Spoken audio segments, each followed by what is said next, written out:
In 1905, a man went looking for the dog his own town had given its name to, Rottweiler, in southern Germany. The story goes he found one, a single female, in the entire town. Today that dog sits in the top 10 most popular breeds in America. But almost nobody walking one down the street knows that, or why their Rottweiler leans on their legs, why the rumble in its chest is not a growl, or why the famous bite force number came off a television set. 50 years working dogs, and this breed still catches me out. 18 facts. My name is Elias Marek. I have spent most of my life in high pastures with working dogs, livestock guardians, out with the flock through the snow, herding dogs that earned their supper twice over before breakfast. The Rottweiler is a working dog too, and that one fact explains nearly everything strange about it. Some of what is coming is history. Roman roads, butcher shops, red clay rooftops. Some of it is about your dog's life. Number 15 and number 16 cover research on the two things most likely to kill this breed, and the timing of one very ordinary decision that most owners make without ever being told a decision existed. Stay for those two.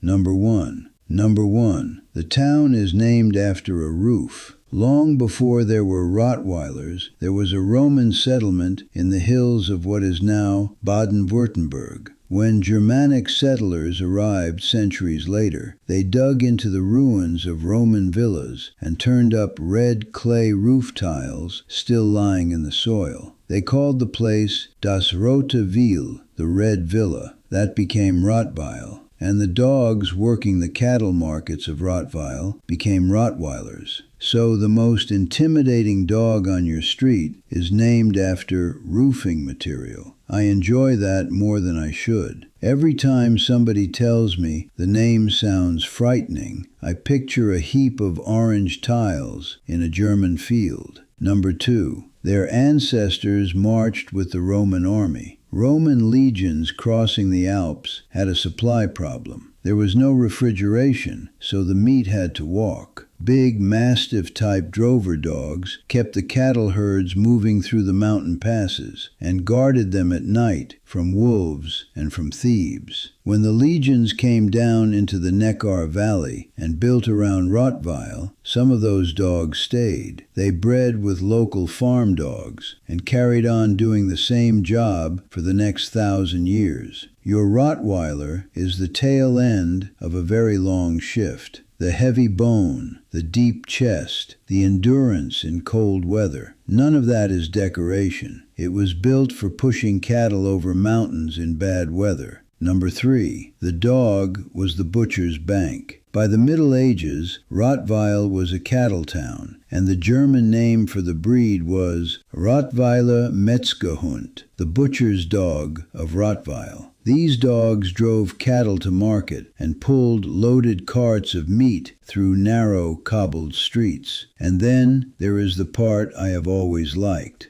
After the sale, the butcher would tie his purse of coins around the dog's neck and walk home through the taverns. Nobody, drunk or sober, was reaching for that purse. Move the livestock, pull the load, guard the money. 3 jobs, 1 dog, no wages. Hold on to that job description, because every strange habit in the rest of this list traces back to it. Number 4. The railway almost finished them. In the 1800s, rail transport replaced cattle droving. Donkeys took over the cart work. Some regions banned droving through towns altogether. The butcher's dog suddenly had no butcher's work. Numbers collapsed across Germany, and by 1905, the count in Rottweil itself was reportedly that 1 female. What saved them was the German police, which I will come back to, and a handful of stubborn breeders who formed clubs and eventually merged into the ADRK in 1921. That organization still writes the breed standard today. Every Rottweiler alive walked through that bottleneck, which matters far more than it sounds, and it comes back hard at number 18.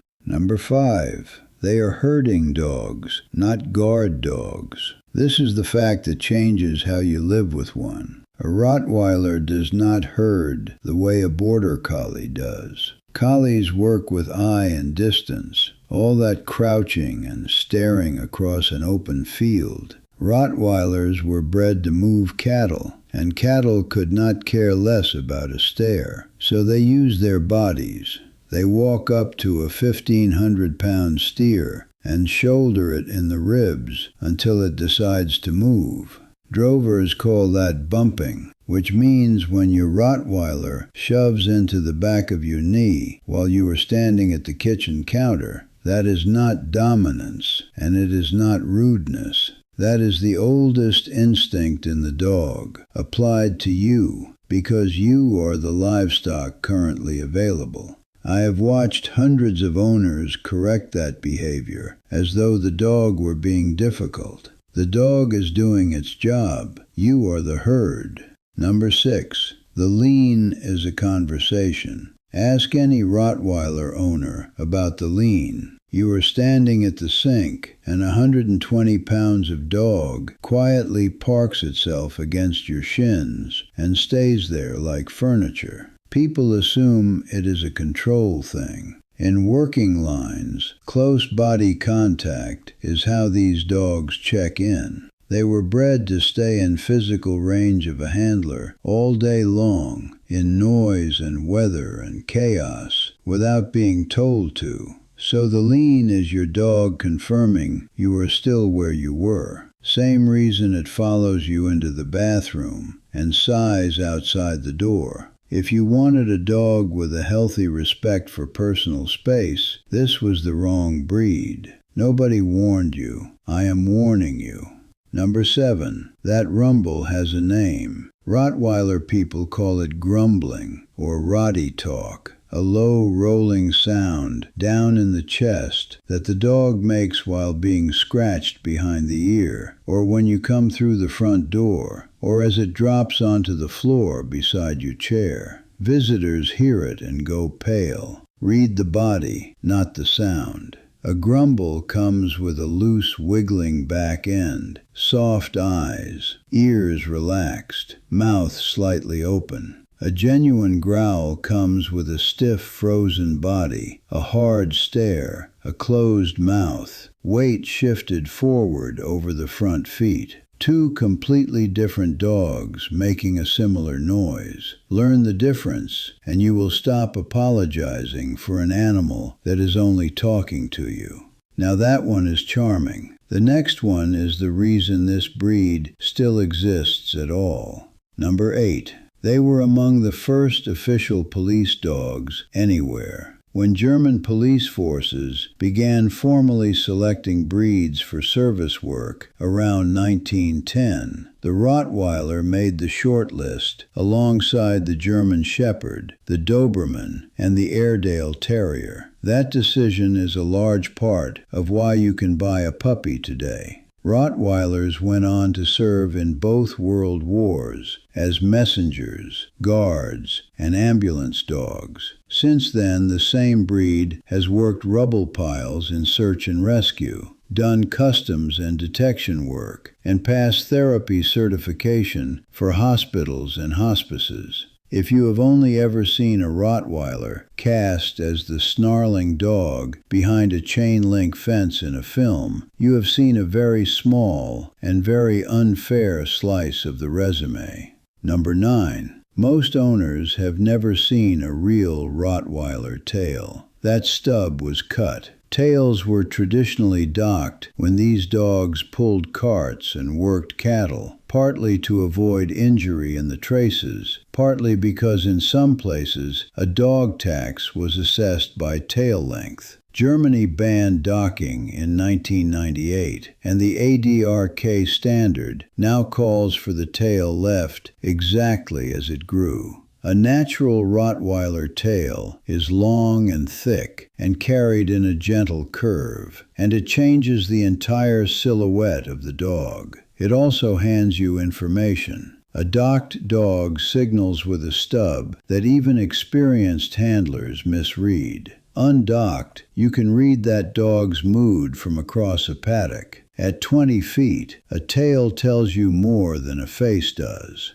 Number 10. The bite force number is nonsense. 328 pounds per square inch. You have seen it 1,000 times. On posters, on lists, in the comments under every Rottweiler video ever uploaded. It comes from a television segment filmed around 2005, in which a very small number of dogs bit a padded sleeve on camera. One Rottweiler, one measurement. That is not data, that is entertainment. Real bite pressure swings enormously with the individual dog, its motivation, the jaw angle, and the measuring method. What I would rather you took from this is simpler. A dog this size and this strong does not need a number attached to it. It needs training, structure, and a handler willing to do the work. The trivia does nothing for you at the end of a lead. Number 11. Twice a year the coat betrays you. People choose a Rottweiler partly because the coat is short and flat and looks like almost no maintenance. Then March arrives. Rottweilers carry a double coat, a coarse outer layer over a dense, soft undercoat, and they blow that undercoat twice a year. Short black hair goes into the carpet, into the car seats, into your dinner. Twice a year you will fill a bag with it. The fix is simple: a rubber curry brush and an undercoat rake. 10 minutes a couple of times a week through the shedding season, done outside on the grass. That routine also puts your hands over the entire dog on a regular basis, which matters enormously for number 14. I will get there. While we are on the subject of doing things yourself, I have kept working dogs fed, healthy, and groomed for 50 years without handing my money to somebody else every 6 weeks, and I finally sat down and wrote all of it out. The dog savings manual is 25 systems. The food pot that replaces the bag from the shop shelf. The grooming bench that replaces the salon appointment. The monthly hands-on health check. The expense ledger. The lot. Every system comes with the materials list and the step-by-step.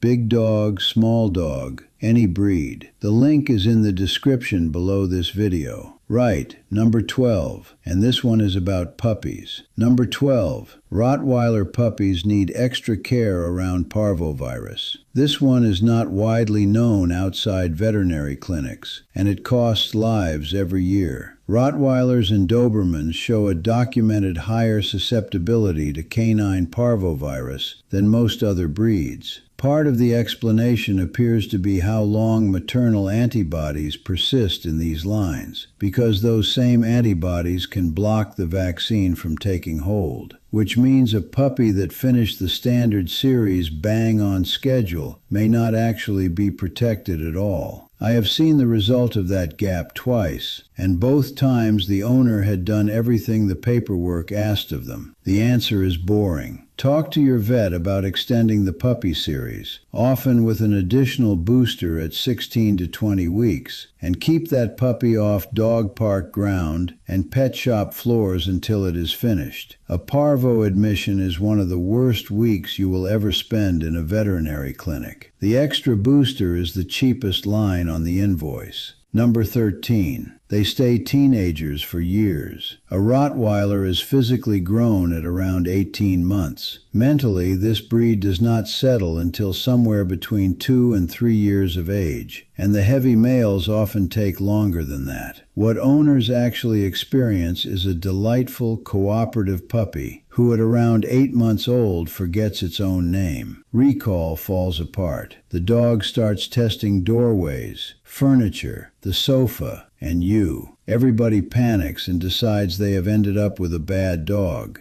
You have not. You have an adolescent living in a body that now weighs 100 pounds. Keep the rules identical. Keep the training short and daily. Stay calm and wait it out. This breed pays back patience better than almost any dog I have handled. Number 14. They hide pain almost perfectly. Droving and guarding breeds were selected to keep working through discomfort, and a Rottweiler will carry an injury for weeks without making a sound about it. I once watched one of these dogs walk into a farm kitchen on a badly damaged knee, tail going, because the alternative was being left behind when everybody else went out to work. So you do not get whimpering. You get small things instead. A dog that sits down half a beat slower than usual. One that stops taking the stairs at a run. A dog shifting its weight off one hip while it stands. A dull patch in the coat, a change in how it lies down, a reluctance to jump into the back of the car, which is exactly why the hands on check matters. 8 minutes a month, running your palms over the whole animal, ears to tail, and you learn precisely what normal feels like on that dog. After that, abnormal announces itself. And that habit matters most for the next 2 facts, which are the 2 I would keep if you forgot the other 16. Number 15, bone cancer, and the timing nobody mentions. Osteosarcoma is among the leading killers of this breed. It turns up in the long bones of the legs, and by the time a dog is limping on it, it is often well advanced. Now, the part most owners are never told. Researchers at Purdue University studied a large group of Rottweilers and found that dogs neutered or spayed before 1 year of age carried a substantially higher risk of developing bone cancer than dogs who kept their gonads longer. Sex hormones are doing real work in the skeleton while a large dog is still building it. Removing them at 6 months, which is still the default recommendation in plenty of clinics, appears to carry a genuine cost in this breed in particular. That is a conversation to have with your vet before you book the appointment, not afterwards. And it has a companion finding that is stranger still. Number 16. The females who lived longest kept their ovaries. Same research group, different question. They went looking for Rottweilers who reached exceptional old age, 13 years and beyond, which in a dog this size is roughly a human reaching 100. Gray muzzles, cloudy eyes, still walking out to the gate. Then they compared those dogs against ones who lived an ordinary span. The females who kept their ovaries past about 4 years of age turned out to be far more likely to land in that exceptionally long-lived group. Early ovary removal was associated with losing that advantage entirely. I am not telling you never to spay your dog. There are real reasons to do it, pyometra and mammary tumors among them, and it is your dog and your veterinarian's call, not mine. What I am telling you is that this is a decision with 2 genuine sides in this specific breed, supported by research done on this specific breed, and most owners only ever hear one of them. Number 17. Listen to the heart before you buy the puppy. Rottweilers sit on the short list of breeds predisposed to subaortic stenosis, a narrowing just below the aortic valve that forces the heart to work harder than it was built to. Mild cases live entirely normal lives. Severe cases can kill a young and apparently healthy dog with no warning whatsoever. It is detectable. A vet picks up the murmur with a stethoscope, and a cardiologist confirms it on an ultrasound screen. Serious breeders have their breeding stock cardiac tested, and they will put the paperwork in your hand without being asked twice. Ask about hips and elbows while you are standing there. Ask about the eye examination. If a breeder goes vague on you about health testing, that vagueness is your answer, and it will keep turning up on your vet bill for the next 10 years. Number 18. There is no such thing as a rare blue Rottweiler. If somebody is charging you extra for a blue, a red, an albino, or a long-coated Rottweiler and calling it rare, what you are looking at is a marketing story wrapped around a genetic problem. The standard allows one coloring, black, with clearly defined rust or mahogany markings. Off colors come from dilution genes or from crossbreeding, and dilute coats drag their own skin and follicle trouble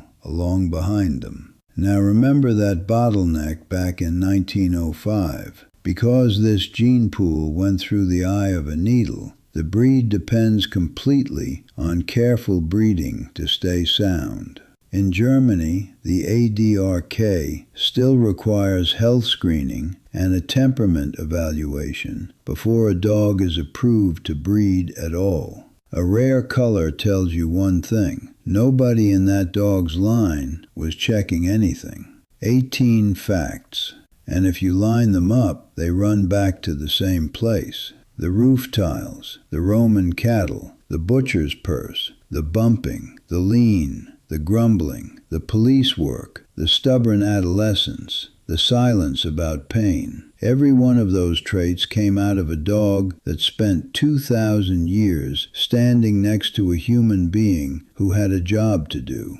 That is what gets missed about Rottweilers. People see the black and rust and the size and the reputation. They decide guard dog, and they put the animal in a yard behind a fence and then wonder why they have ended up with something frustrated and reactive and difficult to live with. This breed was never designed to work alone. It was designed to work beside somebody. Give a Rottweiler a person, a routine, a bit of real work, and a body that is kept healthy, and you get one of the steadiest dogs on this earth. Isolate it in a yard, and you get problems that no amount of training will fix afterwards. 50 years, and I have never met a bad Rottweiler. I have met a great many bored ones. So now you know why the lean happens, why the rumble is not a threat, why the puppy vaccine schedule matters more in this breed than most, and why the timing of one routine surgery deserves a real conversation with your vet. Next week, I am walking through that 8-minute monthly hands-on check from number 14, done properly, front to back, on camera. It is the cheapest habit in dog ownership, and it catches trouble while trouble is still small. Subscribe so it turns up in front of you when it goes live. And if there is a Rottweiler asleep across your feet right now, and you cannot get up, that is the breed working exactly as designed. Good dog.